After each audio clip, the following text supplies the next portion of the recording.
Well, as Mr. Afanasyev said in the report, he thinks Ukraine should continue to pressure the Kremlin to release more Ukrainian prisoners, political prisoners held in Russia. And I'm pleased to welcome on the show today Bohdan Yaremenko, a foreign policy analyst and a former diplomat. Thank you very much for joining us. Good afternoon, Tom. Nice to be with you, and congratulations with your new project. Oh, thank you. So let's start. It's good news this week, and also recently we had Nadia Savchenko coming back to Ukraine. You're an experienced diplomat, so what sort of strategies do you think the government should have to continue to put pressure on Moscow to release the remaining hostages? Well, I believe that the releases that we already saw, and we're quite happy to have at least 3 Ukrainian not prisoners, but I would rather call them hostages, because they've been arrested and tortured without any good reason or any reason whatsoever. So those releases, I believe it's already the result of their political agreements that were reached on the highest possible levels, and we witnessed the political diplomatic pressure that basically the whole civilized humankind pressed upon President Putin and his administration. And I believe this is the response of Russian politics, of Russian president, and a part of their political game to, if not to basically cancel the sanctions, then at least to ease them, to cancel the part of those sanctions that already been applied against Russian Federation. It looks like that President Putin is trying to play the game. He's been accused of not implementing the Minsk Agreement.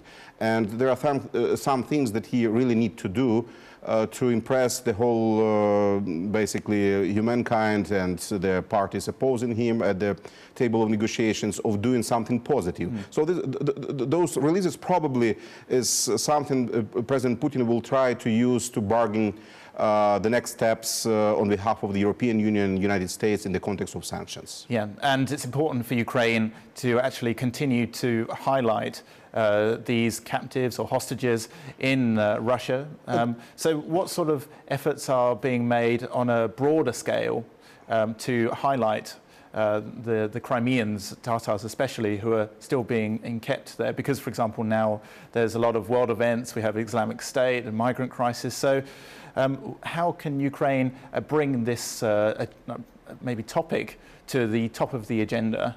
Almost. Well, first of all, we need to tell the stories of Madame Savchenko, Mr. Soloshenko, and Mr. Afanasyev to the outer world. Because I just read the interview. They just, of course, they've been just released yesterday or 2 days ago, and they didn't even have a time to speak to their relatives. But there are already some interviews coming out, and it's terrifying what they survived in the Russian prisons.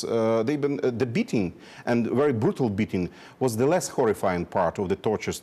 That they survived. So the electricity, the gas masks, and everything else, the Abu Ghraib looks like a fairy tale in comparison with what those gentlemen are telling us. So we need to tell those stories. We need to continue diplomatic pressure, to do everything that's already been done, and to continue to basically to level the pressure, political pressure on the Russian Federation, to make our Ukrainian case to the outer world that this is not really a wise policy to ease the sanctions, to lift a part of those sanctions against the Russian Federation until the whole Minsk Agreement, the whole package be implemented. Because it looks like that President Putin is looking for some positive signals that he will later sell to his internal public.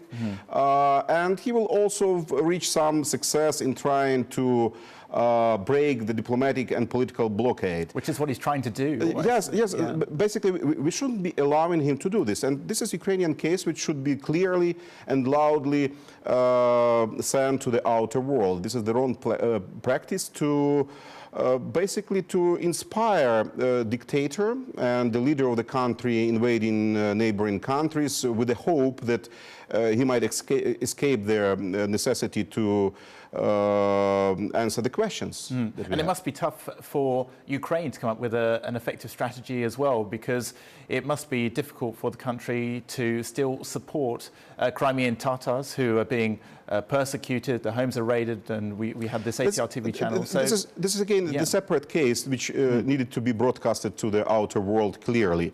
The story with the Crimean Tatars is exactly what has happened to Savchenko, Sentsov, Kolchenko, Afanasyev, and other prisoners. But in this case, we're talking about the whole nation, the ethnic group, which has been prosecuted.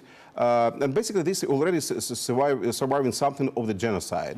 So they are not allowed to live their lives just of being Crimean Tatars, just of expressing their will to continue their practices, to continue to be, well, to have the right for their political views. Okay. Not to accept the annexation and occupation of Crimea. And this is enough for Russian Federation to start the terrible campaign of prosecuting the people, destroying their structures, their organizations, prosecuting their leaders, not allowing them to enter Crimea.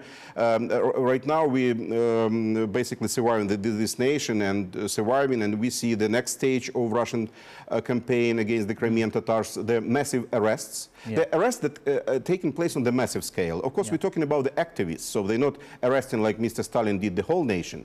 But we understand that in our world, it's with informational technologies, it's easier to create the campaign, just sending the signals. What would happen to the rest of the people if their leaders, political leaders, are arrested and have no rights? There's a lot of stuff to do. Okay. Yes, this is another again. I believe United Nations, the Council of Europe, OSCE, European Union, those organizations should be basically approached on the regular basis with the information, with the ideas of and suggestions of the reaction.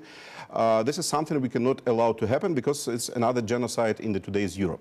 I see. Okay, well, thank you for that. And very soon I want to speak to you about the Minsk Agreement. There's some developments this week, so we can talk about that soon. Thank you. Coming up, news about NATO's latest military exercises in Eastern Europe. First, though, a new photo exhibition about captive Ukrainians in Russia has opened in Kiev. Anton Nyamlyuk, a correspondent from Radio Liberty's Russian service, is spearheading the project. He hopes the photos will shine a spotlight on what he calls the prisoners of the Kremlin. The recent release of captives, including Nadia Savchenko, Hennady Afanasyev and Yuri Soloshenko, have brought more hope hostages will be home soon. However, there are scores more forgotten prisoners still held by Moscow, as one of First Ukraine's correspondents recently found out. These photos are the only thing that for time knew about Stanislav Klich, his niece Lesia Sinch. I followed Anton's publications on Facebook, and frankly speaking, only by virtue of Anton and other journalists who were brave enough to go to Grozny to the trial, we could find out such important information for us. Anton Nyamlyuk, the author of the photos, was with the heroes of his photo reports at the first opportunity, and now he looks back at the most dramatic moments. It was the case of Savchenko. At the same time, the trial of Sergei Litvinov was held, the man who was accused of mass murder and sexual assault, and in his case were mentioned even Kolomoisky, who supposedly gave money for a murder, and Avakov, who gave orders to organize a genocide of peaceful population of Lugansk region. Every photo has its own story. Anton Nyamlyuk cannot but tell these stories. Among all other, he thinks back about Russian journalists, says they prepared provocative and untruthful stories about Ukrainian colleagues and then calmly worked together with them. Also, he says he remembers the day of the court's verdict for Sentsov and Kolchenko. It was impossible to look at Sentsov and Kolchenko, who stood embraced and sang the anthem, while the court sentenced them to a very long term of imprisonment. All people were crying. Those who were watching the process just stood still, filmed and cried. More than 30 photos and 4 landmark cases, but only few surnames are known. Anton Nyamlyuk only started to tell the story of so-called injustice, but there are much more names in this list of illegally imprisoned in Russia. Today there are 29 because another 2 people came back, Gennady Afanasyev and Yuri Soloshenko. And we hope that this number, the number of released people, will increase. And maybe one day this exhibition will become not the exhibition of the imprisoned, but those who was restored the freedom. The exhibition Court of the Absurd will last till 22nd of June in the Crimea House. So the release of Ukrainian political prisoners or hostages has been important and very prominent this week in the headlines, and it all forms part of the Minsk ceasefire agreement. The second version was signed in February 2015, and we're joined now by our guest, Bohdan Yaremenko, to explain what more could be done to enforce this. So, in your view, many people think that the actual original Minsk ceasefire deal is unrealistic. For example, taking back the borders, the full withdrawal of weapons. What sort of problems would this create? In your view, is this realistic? Well, first of all, let's start from the reaction of Ukrainian society, because this is the Ukrainian society which needs the Ukrainian nation to implement this agreement. It's highly unpopular, the Minsk Agreement. More than 80% of Ukrainians are standing fairly against their agreements and do not believe that it will lead us to peace.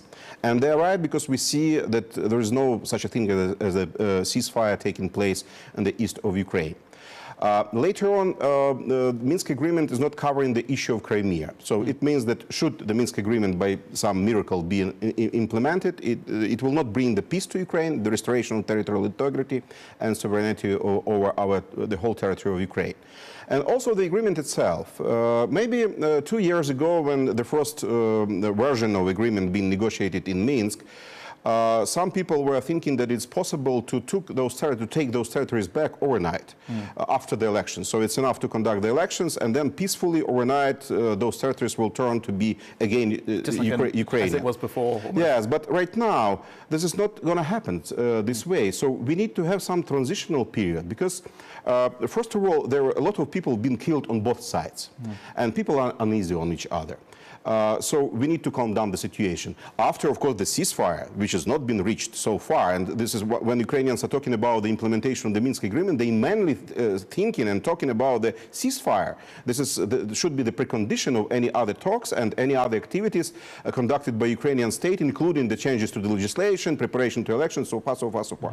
So, and also means that we would need to have some transitional political and local structures that would lead us through the transitional period to the period when we will be prepared for the full-scale elections conducted on their normal legal base, when the Ukrainian law and Ukrainian society will be controlling those elections. Because right now, everything is it's not going to happen for a number of reasons, the elections in Donbass. We don't know how to finance them. We don't have the law, and it looks like that everything Ukraine is suggesting, their existing law in Ukraine, is making, for some reason, Donetsk, those occupied regions, unhappy. And we understand that Moscow is unhappy because they want Ukrainian political parties to be excluded from the process, but this is kind of a joke. It's not going to happen, and it's not going to be recognized as the elections which have been conducted in accordance with the OSCE standards. So there are a lot of issues to be skeptical about the prospect of the Minsk Agreement, but mainly because let's say the mechanism that Minsk is prescribing as the solution is completely against the logic of the peace settlement that the humankind is exercising all over the globe. So we need transitional period, we need transitional structures, we need to know who will finance it and who will guarantee this. Because the main issue here for Ukrainians, we do not trust Russia. So Russia has all the opportunity to stop violence, to stop fighting, to withdraw troops, to stop financing the terrorists over there, to stop supplying them with the weapons. And then it means that the ceasefire will take place immediately after this. So they're not doing this. And of course, it's making us suspicions what their intentions are. Okay, Bohdan Yaremenko, foreign policy expert, thank you very much for coming on to First Ukraine.